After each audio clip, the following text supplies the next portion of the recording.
لا إله إلا الله محمد رسول الله عليه صلاة الله وآله والأحبة.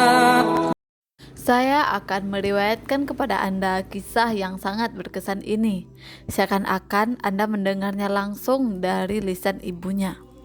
Berkatalah ibu gadis tersebut, "Saat aku mengandung putriku, Afnan, ayahku melihat sebuah mimpi di dalam tidurnya.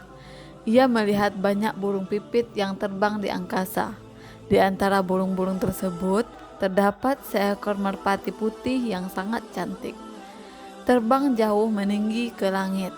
Maka aku bertanya kepada ayah tentang tafsir dari mimpi tersebut.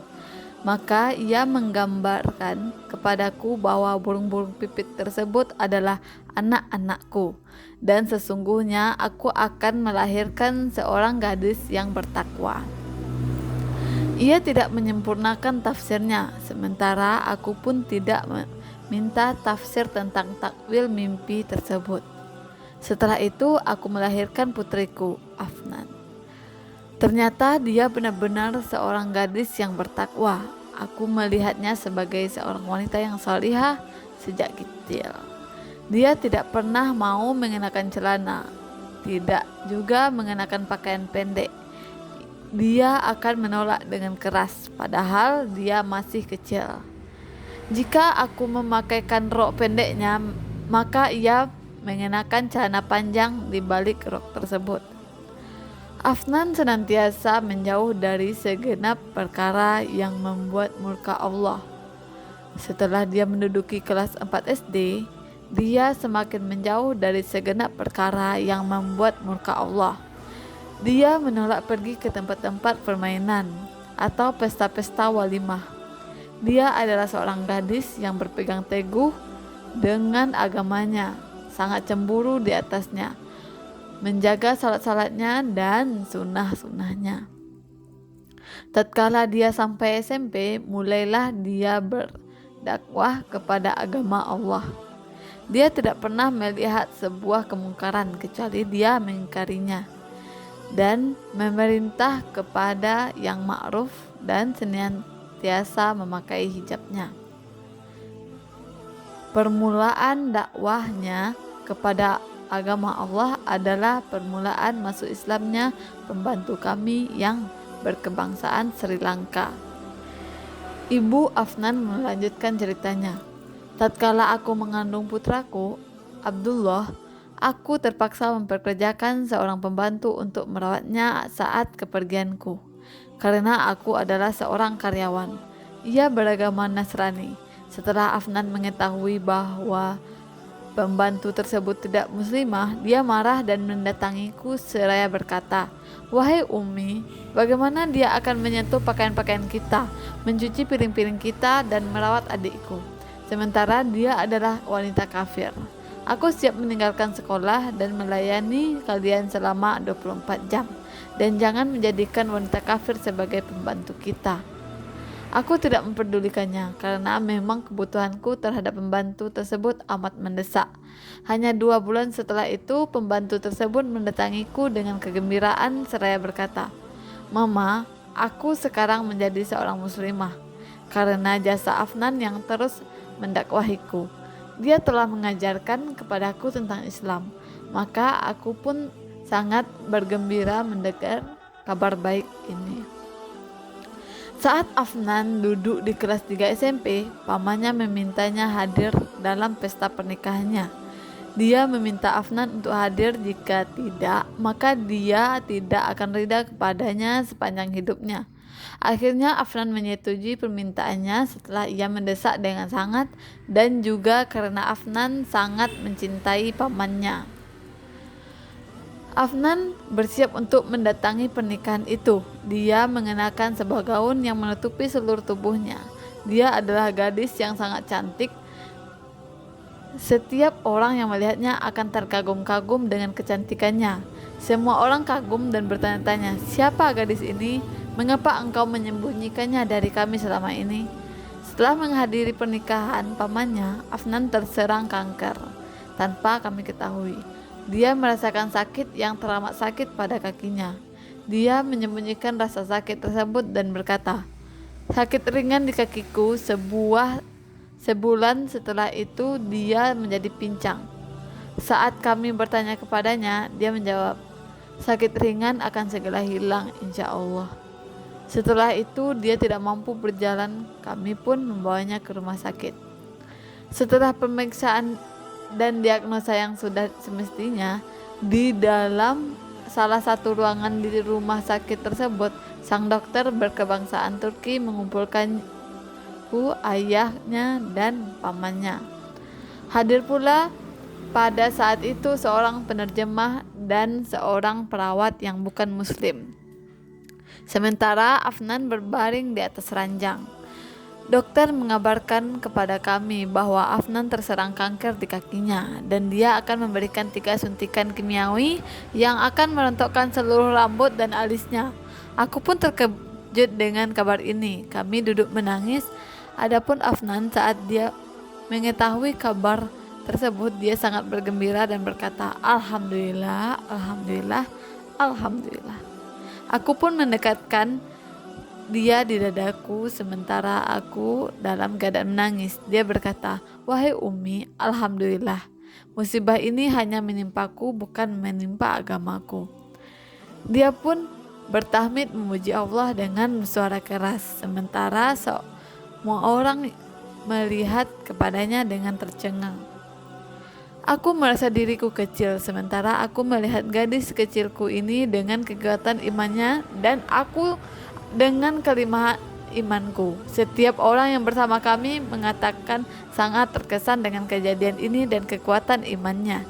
Adapun penerjemah dan para perawat, mereka pun menyatakan keislamannya. Berikut adalah perjalanan dia untuk berobat dan berdakwah kepada Allah. Sebelum Afnan memulai pengobatan dengan bahan-bahan kimia, pamannya memintanya akan menghadirkan gunting untuk memotong rambutnya sebelum rontok karena pengobatan. Dia menolak dengan keras. Aku mencoba untuk memberinya pengertian agar memenuhi keinginan pamannya.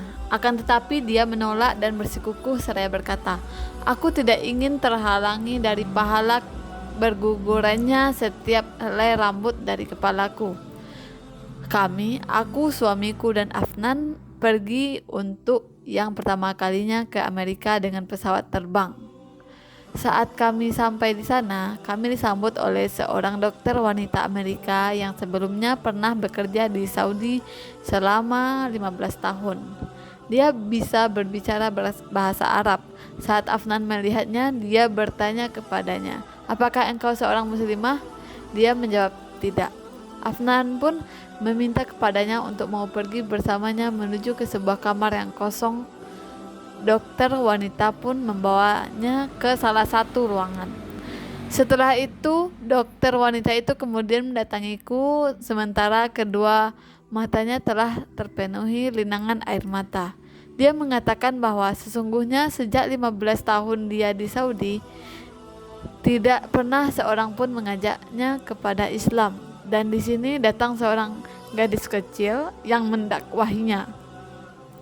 Akhirnya dia masuk Islam melalui tangannya. Di Amerika, mereka mengabarkan bahwa tidak ada obat baginya kecuali mengamputasi kakinya, karena dikhawatirkan kanker tersebut akan menyebar sampai ke paru-paru dan akan mematikannya.